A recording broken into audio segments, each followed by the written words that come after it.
mazeyo weekend nibansasudde naye nabeerako n'omukozi nakizula luvannyuma nnyo nga maze n'ogenda nti ennyumba yange yali mini supermarket ku ba neighbours. Oluusi olina akasukira n'ebintu byebweru completely n'agamba sijja kusasula. Oyinza okuteekawo wano amateeka go ne gatakola ate mu maka g'omuntu. Oluusi olya sapa yekka. Anna Arakit yava mu district y'e Palisa okujja mu Kampala okukola ng'omukozi ow'omu maka oba maid. Twamusanza nnyonnyola eyamufunira omulimu nga bw'adduse ku mulimu nga yakamalayo ewiiki emu yokka. Sinamanyi kubanga sirya breakfast, sirya lunch, funa sapa yekka. Kati nno nga talina mulimu n'abaana babiri baalina okulabirira, alina okunoonya amaka amalala g'akolamu ng'omukozi ow'owaka okusobola okufuna school fees. Kati nga afuna omusaala asobola basindikira sente kati basoma. Basindikira sente ne babugulira ebitabo, uniform, ebirala bye beetaaga. Badde njagala nfuneyo walala. Naye ng'okulya osobola kuzukuka essaawa yonna gye bakugamba nti zukuka ssaawa zino nze ngenda nteekako timetable yange nzukuke nkola emirimu zange ze njagala kola nga maze okukola ndina kuwummulamu nga manya nti oba ngenda fumba breakfast, supper, evening tea. Abakozi b'amaka nga Anna bayita mu bizibu bingi nnyo okuva ku musaala omutono ennyo oba obutasasulwa okuyisibwa mu mbeera embi oluusi n'obutawummula. Kati ekizibu kinkomezaawo osobola kukola olina amaanyi gakola naye ng'emmere nga tolya tolina maanyi gakola. Omukazi asobola kuba waakaye ayagala waakayo malemu yonna yonna naye nga tolina maanyi. Kati eyo gye mbadde nkola bantwala kulabirira abaana kubanga abaana basoma. Okeera ku makya kunaaza kwambaza engoye uniform zaabwe ne bagenda ku ssomero. Kale ng'osigala waka ng'okola emirimu gya waka, kusimula ennyumba, kwoza, kufumba. Irene Mutonyi ng'omulimu guno agumazeemu emyaka egisoba mu 2 annyonnyola ebizibu by'ayiseemu ng'akola mu nnyumba z'abantu ab'enjawulo. Nali nkyali muwala muto nga sinatwa kugina emyaka. Nazukanga 9 mu maka agamu. Bwe nazukanga ssaawa 9 n'enjoza emmotoka n'enjoza engoye n'enfumba buli kimu naye ssaawa emu bosi wange nga ayagala mbeere nga maliriza egyo emirimu gyonna. Bwe obuzibu nasanganga nti otulo seebakanga tulo nowe nali ng'omulwadde nga nti simanyi bulwadde bwe buluma. Nga ndibadde ndi mulwadde nga nzukka n'engikola kubanga siri wa mama wange ate siri wa tata wange.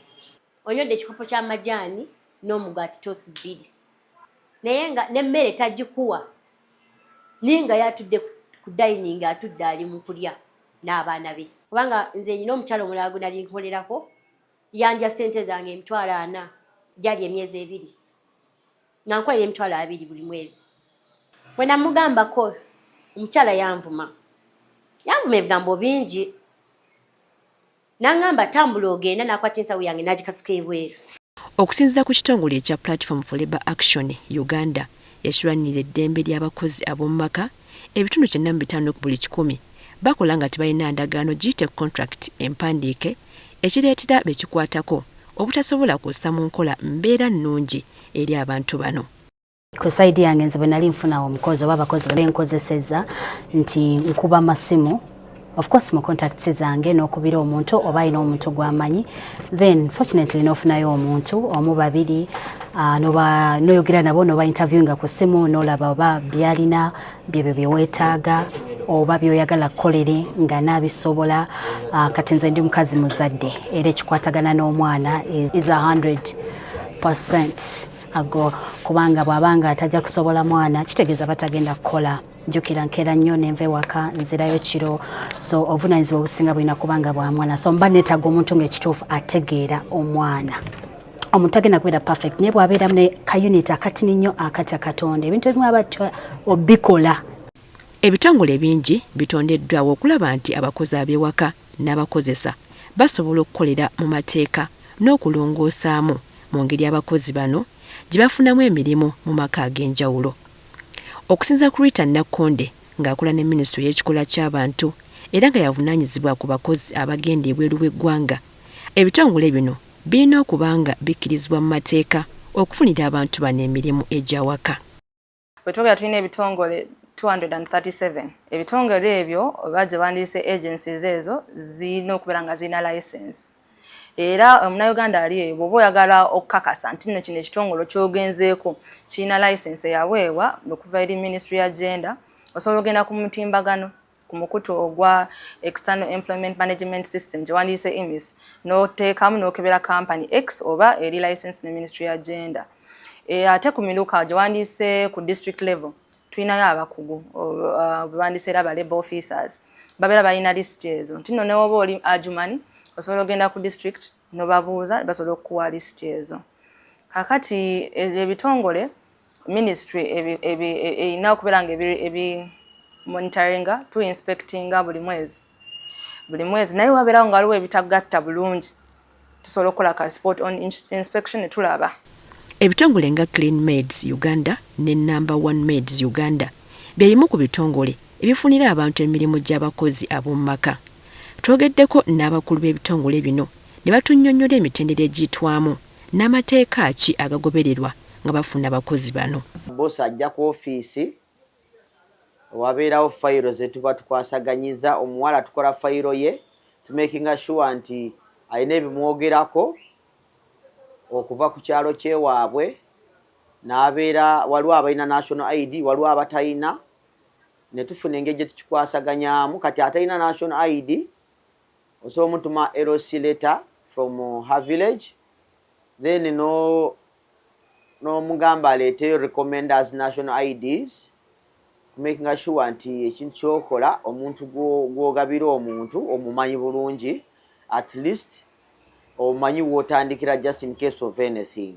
Abakozi wetubanga tubafunye okuva up country tulina recruiters oba abantu betukola nabo mu field naddala ebifo ebisinga abantu batera okusaba abakozi because waliwo ebifo nga abakozi tebabatwala nnyo.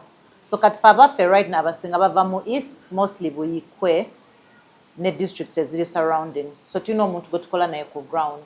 So usually ekibeerawo omuntu bwatukubira natugamba nti abantu batukubira ne batugamba specifications abantu ze beetaaga, then fe ku ground before twalinga tugendayo kenyini whereby ogenda ku meeting abantu abo o meeting ba local leaders because beba bayamba okufuna abakozi bano. So usually abantu bagenda kuja bawulize byonna bimino bagamba bagenda basasula sente meka bababulire ebizo bayitamu nga bakola gine emirimu gyewaka and then mubagambe ba customer nabo basuubira because customer bwatukubira ajja tugamba njagala omuntu wa myaka bwegiti abamu bali very particular ku ddiini ne tribe abamu nagamba njagala omuntu nga yasomako maybe nga high school omuntu asobola okwogera ku luzungu. So kati ebyo nabo otuuka eri ku ground ogenda bibayitiramu bwe tumala fene tugenda because oba olina obbawo obudde okwetegeka okumanya nti kati byonna mu bitugambye mutwemu ennaku nga 3 twe preparing then tujje. Bwe bamala okukola byonna mbasabye LC letter, reference letters ezo kati nga maybe omuzadde okukkiriza ogenda okukola ebyo byonna nga bagenda bakola test. Tulina tests ba customers basaba bagende bakole eyo nakasaba malo bikola nga bajja katwe bajja recruiter ajja nabo paka wano kubanga era nejja bajja ababajje mu bantu abantu abamanyi kati abantu abamanyi baba bamukwasiza abakyala okubaleeta wano. Bwe batuuka mu bitongole bino abakozi ab'omu maka balina okuyisibwa mu mitendera egy'enjawulo okulaba nti bategeera obuvunaanyizibwa bwabwe mu maka gye bagenda. Tuba briefinga nga tebanaba kugenda kukola n'obabuulira sometimes basics ebintu ebisangibwa ewaka n'engeri gy'alina okuyisaamu amaka oluusi eno gy'abadde akolera balina engeri gye bakwasaganyamu ebintu byabwe bulala ate eno gy'agenze nawo n'abisanga nga biri bulala. Kati ayinza okuba nga agenda ku applyinga ebyeri ate eno nga tebijja kukolerayo. So wiiki esooka eyo omuwala mba mu briefing nti sooka ostudinga embeera eri etya osobola okukoping up with your bosses n'okumanya nti awaka ebintu bitambula bitya osobola okubeerawo okole bulungi. Obviously waliwo bayinza okutuuka nga family emuganya okutambula ogenda okola because of maybe experience then kati nobeera abazze nga teyagambye bantu be oluusi ne bajja nga bakyala bafumu nga tagambye mwami we nti nze kola so ne mwesanga nga tasobola kujja kukola wano. So wano we batuukira okutuuka wano nga ebyo byonna mumaze obiyitamu bafunye bye mwetaaga and bali okay to come and work. then batuuka no tuba briefing we tumala oba briefing tuba tulina obayisa mu training so abakyala bajja wano tetubasuuza kumala bbanga ddene because baba bajja constantly ate bwe balwawo wano nabo baba bazze kola oluusi baba batandika obutaba bagumiikiriza nga baagala bakole ki bagende bakole but bwe bajja wano okusula wano bayita mu training eyo fokasinga ku mirimu gy'awaka kulongoosa kufumba okulabirira waka generally naddala ng'omuwala agenda ku mulimu tumugamba bw'oba ogenze mu famire ya mwami na mukyala n'abaana tokuba abaana ba mukazi bw'aba alina kyakoze yogera ne boosi we omuloope nti omwana akoze kino omwana bw'aba nga olaba ng'akuyisa si bulungi era oyogera eri muzadde we naye tomukuba abazadde tebaagala bakubira abaana ate naawe osobola omukuba oluusi n'afuna obuzibu so tugezaako nnyo okubabuulirira bakyavaidinge tebalina kukuba baana ate family affairs baba tebalina ziyingira mu ekyakutwala kuba kukola mirimu gyo egyawaka kyova olaba twagala nnyo babeere nnyo ku sayidi ya mukyala tetwagala babeere sayidi ya mwami kuba sometimes ayinza okubeera ku sayidi y'omwami ate omwami oluusi ye n'alowoozaamu birala n'alowooza nti oba ono ayagala mwegwanyiza ate n'omukyala yenyini asobola okugamba nti kulwaki omuwala ono ayogera nnyo ne bba wange so tuba advisinga nti omwami osobola omubuuzaako oba omukyala n'agamba mutwalire kino n'omutwalira oba nga waliwo some responsibility gy'olina okuteekinga ne tomuwa nnyo time.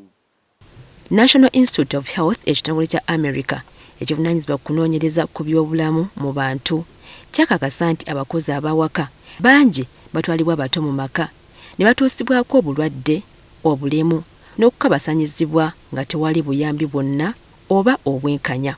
Wano mu Uganda nga bayita mu minisitule y'ekikula ky'abantu emyaka gy'omukozi ow'ewaka n'obusito bw'emirimu gy'agenda okukola bya makulu nnyo. Etteeka likkiriza omuntu okukola emirimu bwe gityo okutandika ku myaka 14 kikkirizibwa. Naye emyaka 14 egyo omuntu oyo alina okukola nga ali supervised by omuntu omukulu kyekyeteeka kye likkiriza. So Children's Act yekkiriza myaka 16 n'okudda waggulu naye etteeka eryaffe ery'abakozi likkiriza omuntu okukola okuva ku myaka 14.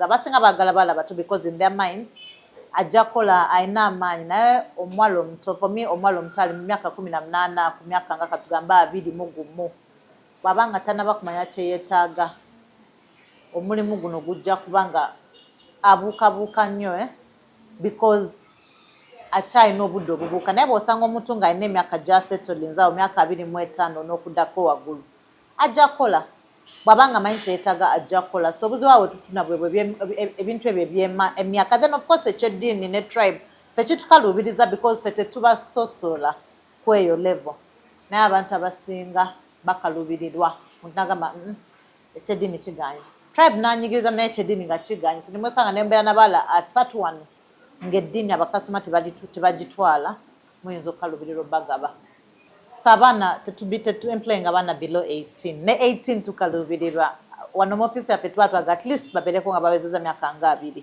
because abaana b'emyaka 10 oluusi bakulimba emyaka then because abasinga tebalina national ID oba ogendera ku kigambo kya mama we then oluusi abazadde baba baagala omwana ajja akole so n'akunyigirizaamu awo so for us emyaka 18 but mostly tutandika ku myaka 2 n'okudda waggulu 2 paka maybe emyaka nga 35 reason being that bakasitoma baffe oluusi nabo bali mu myaka bwe gityo nga 25 and above kati bw'otuuka ng'omwana asuuka ku myaka 3 oluusi era nabo bakalubira omutwala because agamba nti omuntu ayinza okuba nga nsinga obukulu nenkalubira omugamba ebyokukola so it's between 18 to 35.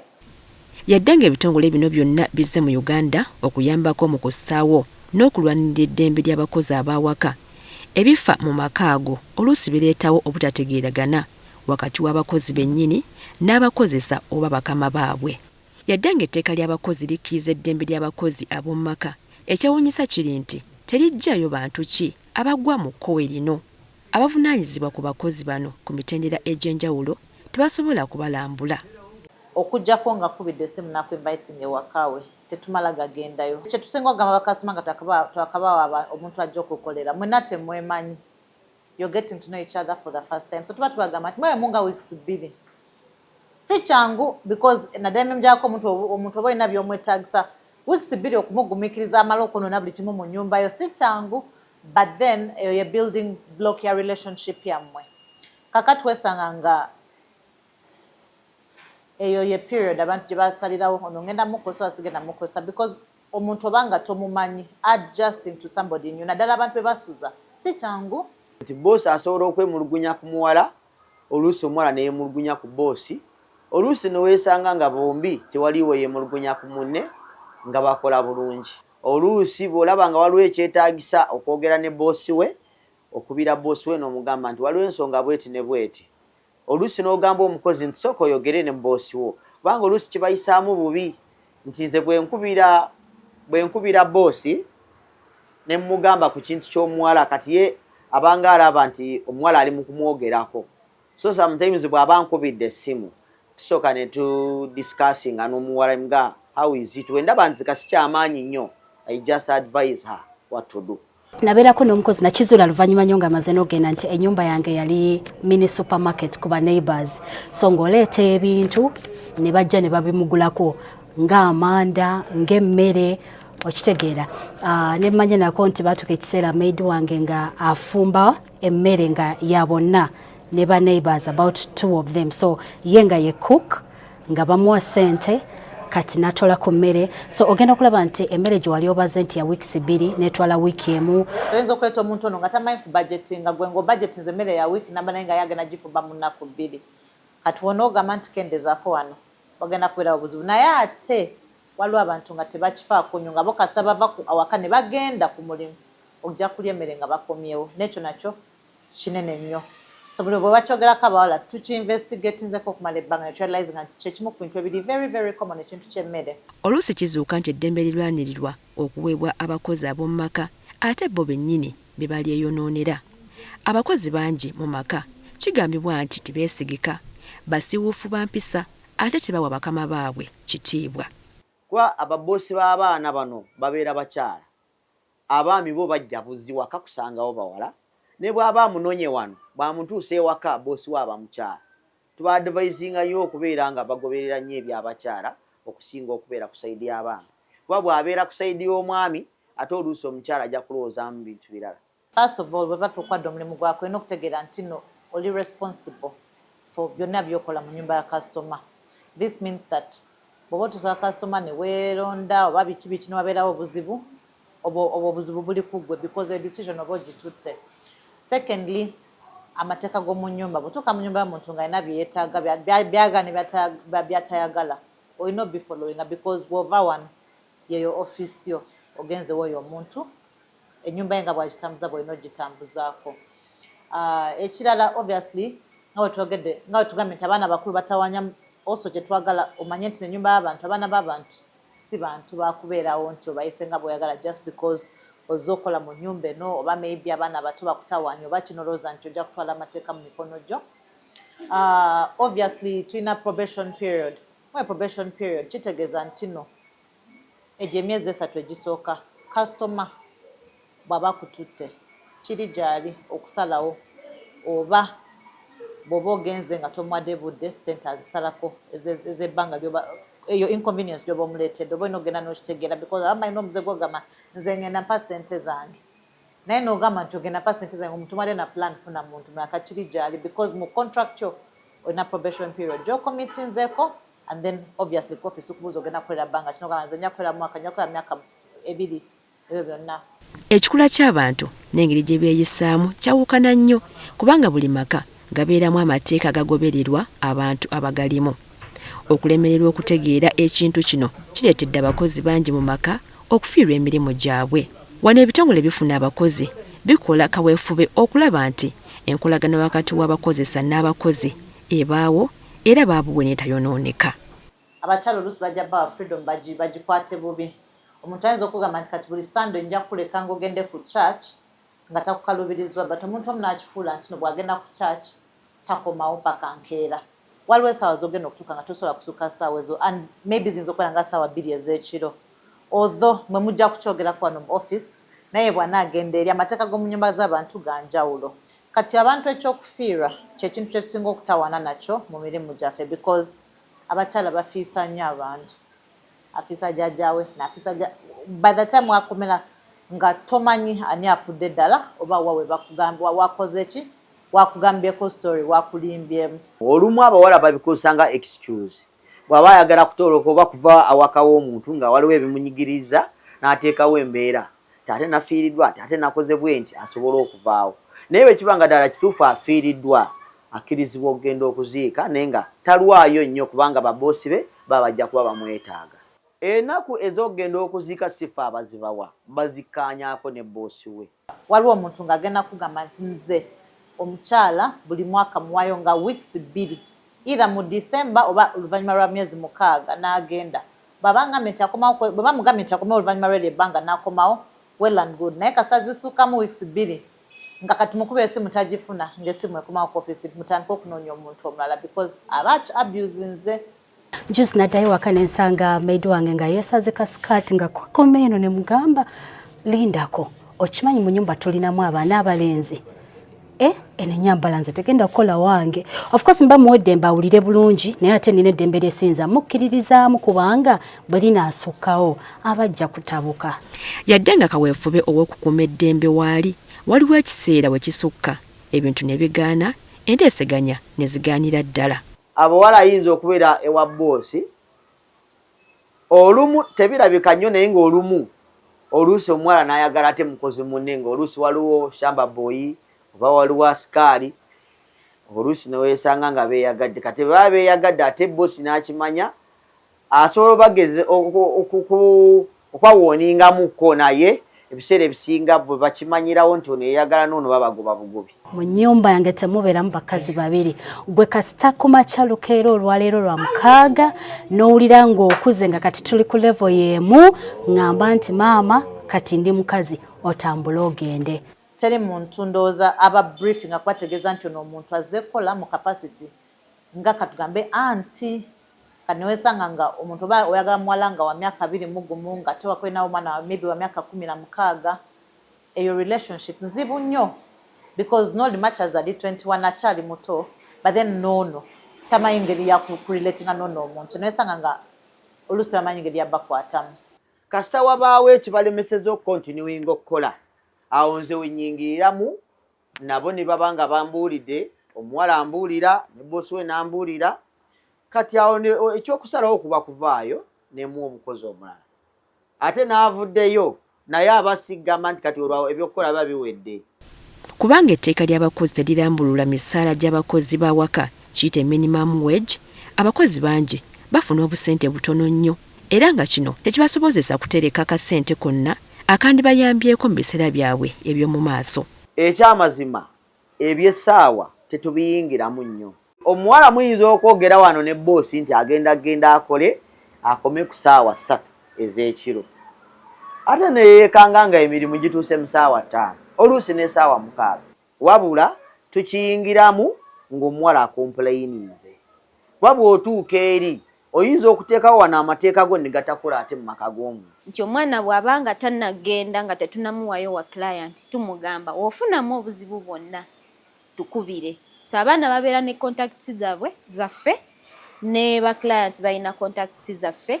Omuntu yenna bw'afunamu obuzibu they report bwe ba reportinga bonna ne tubateeka ku mukutu we kiba kyetaaga bakyalira mu maka gaabwe ne tugenda we kiba kyetaaga we put them on calls ne tufuna information from both sides nga bali bonna ne then ne tulaba how we go about that engeri gye tukitwala bwe tukisorting. Nze banga lyenkwedde nakati nina bakama bange abakyala bentuukamu ne mbakolera ng'oli ampisa bulungi nga ampa breakfast nampa emmere ssaawa 4 akugamba sooka olye ekyayi nakugamba sooka olyera nti kusaawa nga 8 oba 7. Kampani egezaako okugamba nti omwana tomuyisa bubi kati nga bano abasulayo of course bo nga bo abasulayo erina kyekyusizaamu olw'ensonga emu oba endala nti bosi ayinza obutamusuza njala olw'ensonga emu singa omwana aba omukyala complaininga kampani emugjayo tebaddamu kuwa mukozi kyemmanyi ku kampani.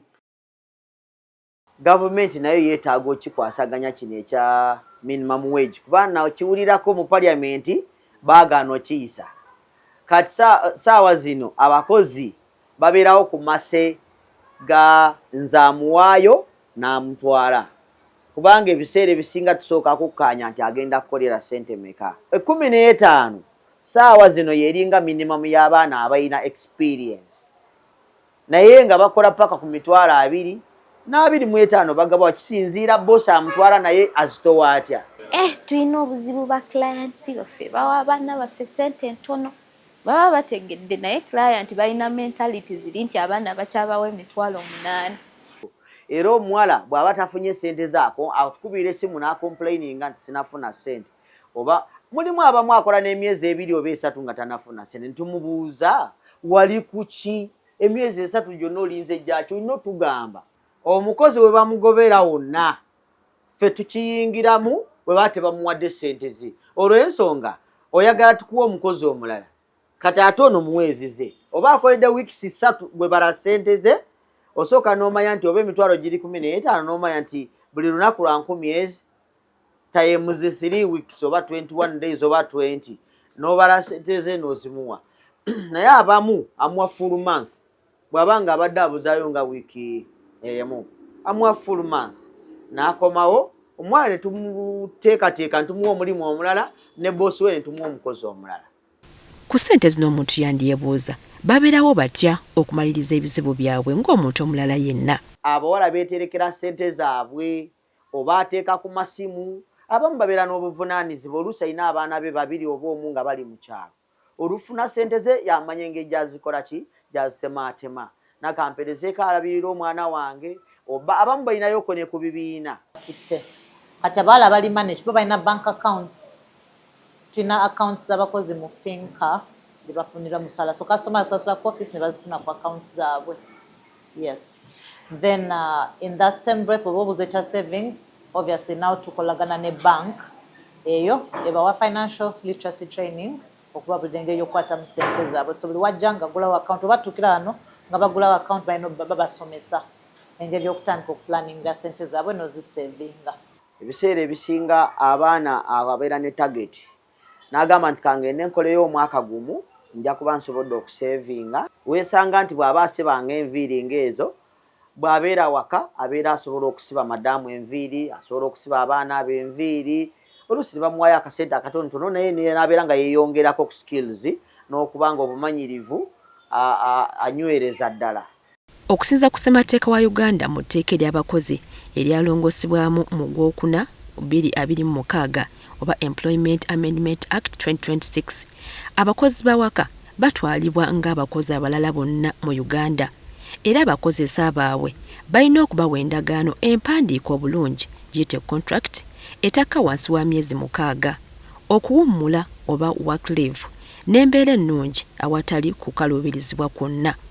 Hilda Nakagga ng'akola ku nsonga z'abakozi mu ministry ey'ekikula ky'abantu annyonnyola etteeka lino. Tulina etteeka lyaffe lye bayita Employment Act baalikyusaamu omwaka guno baliyita Employment Act Cap 226 era etteeka lino ne lirambulula bulungi abakozi abakola ewaka oba tubayite domestic workers.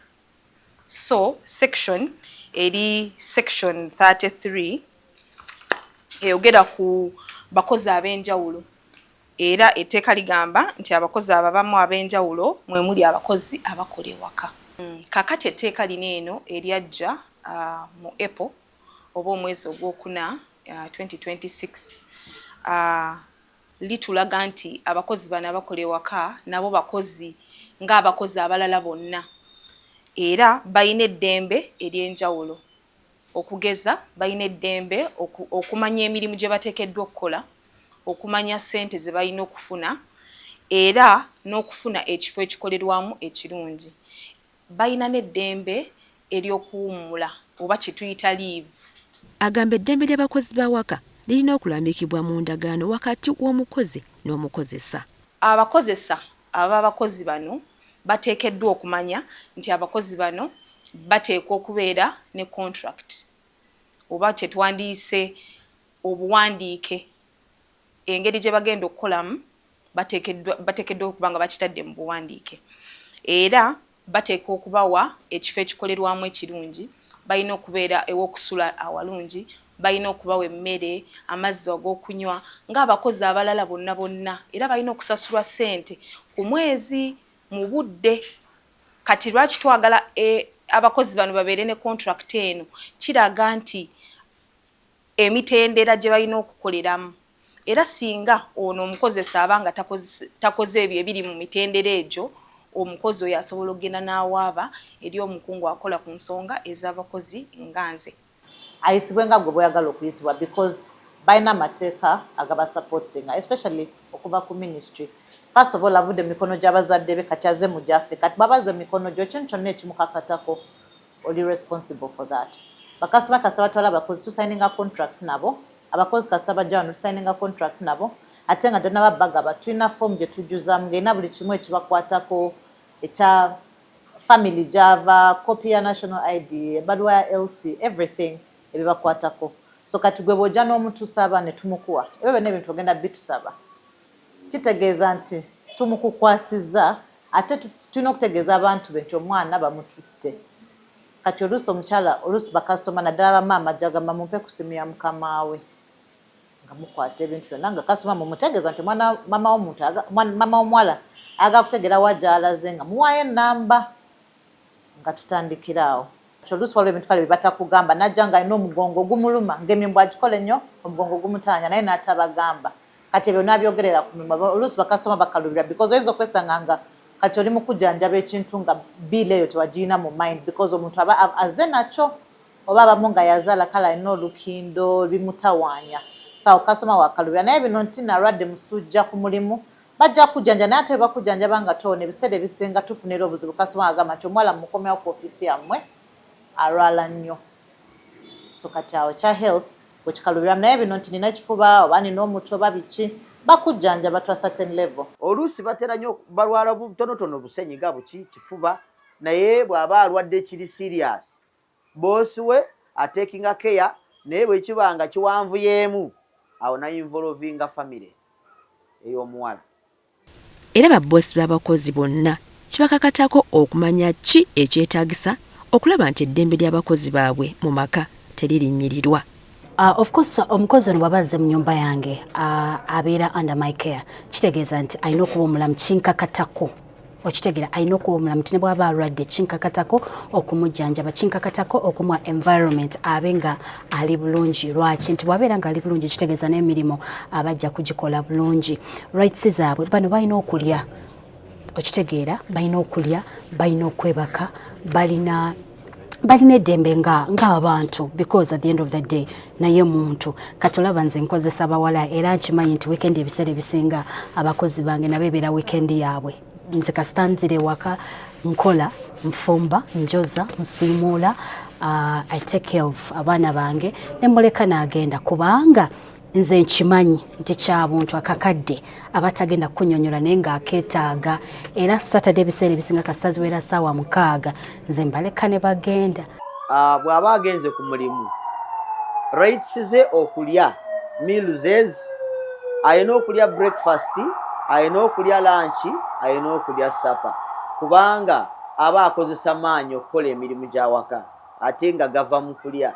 So emirundi esatu alina okunywa breakfast alina okulya lunch alina okulya supper. So sometimes bw'agenda awantu ng'ebyokulya bizibuzibu awo aba tagenda kukola asooka n'agumaagumamu n'alaba oba banaakyusaamu embeera. Abawala oluusi bambi baguma agenda okubuulira nga kimususeeko n'agamba nti naye emmere ya wano nga nzibu nti okakasa nti tebakuwa mmere nti kiri kitya n'agamba nti akiribu ekiti bakuwa kino nekino nti ate kino tebakuwa nti tebampa. Kati awo n'omugamba kanjogere ne boosi we n'oyogera ne boosi we n'omugamba bambi omuwala oyo muwe emmere akozesa maanyi bw'aba talidde tafuna mmere ojja kwesanga ng'agenza anyirira ate ajja kukogga ng'ate ali ewuwo.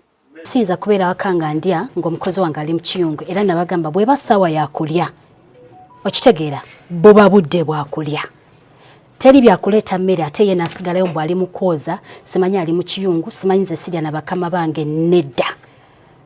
Bwe kuba kulya kubeera kulya naye nga bwe nkugambye ku very beginning nti walina okubeerawo boundaries because naye mwana wa muntu by the way mwana wa muntu omwami wange asobola okumwegomba because mukazi okitegeera n'omwana yennyini naye walina okubeerawo boundaries. Omunagamba nze ntuuka awantu nga maybe oba nsula mu ffumbiro kati jjukira effumbiro libeera busy ekitegeeza nti at any time ngenda kubanga banzuukusa because ebintu ebityo or nowesanga nga abantu balina obuzibu kale ogenda mufunira omulimu agenda wa kasitoma naye nga balina amateeka engeri gye bakolamu ebintu ng'ebyemmere kati ayinza okuba nga avudde ewaabwe nga balya breakfast lunch supper ne in between naye notuka wa kasitoma nga bo engeri gye bakola bayinza okulya nga katugambe breakfast then ne baddamu okulya nga bakomyewo okuva ku mulimu. Emirundi mingi etteeka ly'abakozi terigobereddwa olw'abakozi n'abakozesa abeesuuliddeyo ogwannaggamba ne basalawo okutwalira amateeka mu ngalo ate ne kizuulibwa nti abakozi abamu batya okuloopa mu byekikwatako okufuna eddembe n'obwenkanya. Omukozi tebamukuba bantu balina obusungu omukozi tebamukuba baba akulemye muleka agende then obviously waba mu nnyumba yo kyetusinga ogamba abantu nti waba waliwo abantu abalala babeera mu nnyumba making sure nti no olina ebintu byolinawo omuntu ng'alina eriiso ku ground gy'oli in the event that omukozi akeera nagamba ngenda walina okubeerawo omuntu amanya nga oluusi kale abantu asinga beera nga asikari ebintu ebityo kwakati abamu custodiyo poliisi yaffe etegeeza nti omuntu oba olanga omukooye mugobe ku makya so that waba alina okuddayo mu kyalo atambula agende naye bw'omugoba ekiro oluusi batukomya wano ku offisi omuntu nagamba kima omuwala muleeta ku offisi yammwe tetukola ku weekend kati omuntu bamuleetanga ku Saturday oba Sunday ekiro tuba tulina okujja ku offisi okumuggulirawo okumuyingizawo ekyo nikyo tusanga nti n'oluusi bwe kina okukolebwa because I think ebintu oluusi abantu ebimu bagobesa ku oba abirabye edda naye kati bw'otukubira ku Sunday ekyo nogamba mukime oba tofolowinze poliisi zaffe so bebyo ebintu ebimu ku byo bingi but ebimu ku byo ebiri continuous byebyo. Baboosi babimanyi tebeeyisa bubi okutuuka ku mbeera eyo ey'okubasiba oba ey'okubatwala ku poliisi. Nanti kati ffe abasinga tetugendayo otya oluusi olina kukasukira n'ebintu byebweru oba n'agaana okusasula completely n'agamba sijja kusasula oluusi n'akulimba nti nja kuteerako ssente z'okusimu ng'akugobye n'ekisaana oba tuddukire nga mu mateeka kubanga ffe abantu abamu tetuddukira mu mateeka nti oba ngenze ku poliisi kunyamba ebiseera ebimu tetugendayo. Abakozi bano basobola okuloopa ku labour offices ku munisipaali ku disitulikiti oba ku city waliyo ba labour officer oba abakungu abakola ku nsonga z'abakozi ngaffe basobola okujja wano ku kitongole ekya Ministry of Gender, Labour and Social Development kitongole ky'abakozi ekiri wano waggulu wa CPS basobola okujjawo basobola okuloopa ne ku poliisi eyo netuweereza ffe abakola ku nsonga zino netukolako naffe. Abantu abalala nga labour unions nazo zisobola okuyamba ku bakozi baneeno era labour unions ezo zikolagana niki ne gavumenti. Waliwo civil society organizations nazo ziteekeddwa okukola ne gavumenti okulaba nga abakozi bano bategeera eddembe lyabwe. Okusinza ku ttendekero erisaka amawulire ku butabanguko oba entalo n'emirembe mu nsi yonna Institute for War and Peace Reporting, abakyala bangi mu Uganda balumwa obwavu ne basalawo okugenda mu nsi oba mu kyombo kya Buwalabu okuba ekyeyo wansi wa kafala sponsorship ate ne batuuka okukomawo nga bakoseddwa ebitagambika mu bulamu bwabwe n'embeera eza bulijjo. Rita Nakonde owa Minisitule y'ekikula ky'abantu agamba nti gavumenti kino yakisalira amagezi ng'eyita mu bitongole ebikkirizibwa okutwala abakozi ab'omu maka ebweru mu mateeka. Kati omwana waaba ayise for example waaba ayitidde mu kampani nga kampani yamutwala kampani kikakatako okubeera nga bagoberera oba nga bamonitaye ng'omwana ono naye naffe Ministry ya Gender naddala abaana abagenda e Saudi tuyina agreement gye tuyina neki ne Saudi okulaba nno eddembe ly'abano abakozi teritolobererwa oba teribeera undermined. Ng'oggyeko ekyo Ministry yateekawo labour attache tinno omuntu oyo yasookebwako ensonga yonna ebeera eguddewo eri side naye era tulina ne embassies tukolagana ne Ministry of Foreign Affairs ntula nno omuntu omunnayuganda tumuyamba kati katugambe nti na omusaala guluddewo okujja osookera wa mama oba n'ogamba mama waba takuyambye wabeerawo ba supervisor. Company zino zibakakatako okubeera nga balina ba supervisor mu ggwanga eryo kati omwana oyo asobola okutuukirira supervisor we okuyita mu communication channels ababeera balina n'amugamba nti waliwo kino ekitatambula bulungi. Ekirala tulina emikutu gye tutaddewo tino osobola okuweereza obubaka ne bututuukako okuyita mu complaints management mode gye tulina era ku mutimbagano gwaffe n'oweereza nti bannange siri bulungi etugezaako okulaba nga ensonga ezo tukola ki tuzikwasagana. Ekyokuna omuntu oyo asobola okwogera ne next of kin tina ali wano asobola omweza ka WhatsApp tumaze emyezi 3 nga tebakola ki tebansasula bwatyo next of kin najja ku kitongole ekya Ministry of Gender n'atugamba omuntu nitusobola okukola ki omuyamba. Kwegamba tutaddewo emiwaatwa mingi gye tusobola okuyamba omunnayuganda ono okulaba nti nno tumudduukirira. Gavumenti ya Uganda ng'ereyita Minisitule y'ekikula ky'abantu abakozi n'ebyenkulaakulana eby'abantu ekyeyongera okuteekawo enkola esobozesa abakozi ab'omu maka okubeera n'eddembe lyabwe wano mu Uganda n'ebweru wa Uganda. Eno agreement gye tulina ya Saudi Arabia naye nga era Qatar, Kuwait, Oman, Bahrain ezo zonna tugezaako okulaba nga tuli mu njogerezaganya okulaba nti nabo tubaleeta on board tusobole okubeera nga ddala Abannayuganda naddala abakola mu nnyumba tino eddembe lyabwe liri covered. So tukyali mu njogerezaganya. Government erina n'okukola etteeka eddala lye tuyita regulations, domestic workers regulations. Regulation erambulula ekibeera mu tteeka liri ssemateeka wa parliament. Regulation yentonoko eraga terms and conditions ezirina okubeera abakozi bano ze balina okukozesebwako era tuli mu process tuli mu gikolako regulation eyo. Etteeka ery'abakozi erya 2026 Employment Amendment Act 2026 Minisitule y'ekikula ky'abantu abakozi n'enkulaakulana y'abantu ekakasa nti enkyukakyuka zino zitandise okuleeta obulungi era erina essuubi nti ebirungi ebyo byeyongera.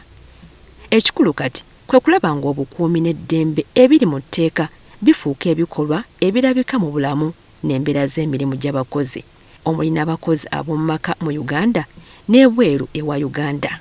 Akati nga we tuli wano ndabira ddala nga bigenda bikola ki bitereera era ndowooza buludde okulaba nti nnowe bu video bu circulating here and there because nga we nakugambye mu kusooka tetwali tulina labor attache kati tuyina era tuplanninga okubeera nezo eggwanga endala z'oyogeddeko okulaba nga tukola ki nga tuteekayo baleba attache basobole okubeera nga batuyambako okubeera first response eyo eri omunnayuganda. Ekyokubiri tugezaako okulaba nti nno kati tuyina ebitugatta agreements ezo kintu kikulu nnyo.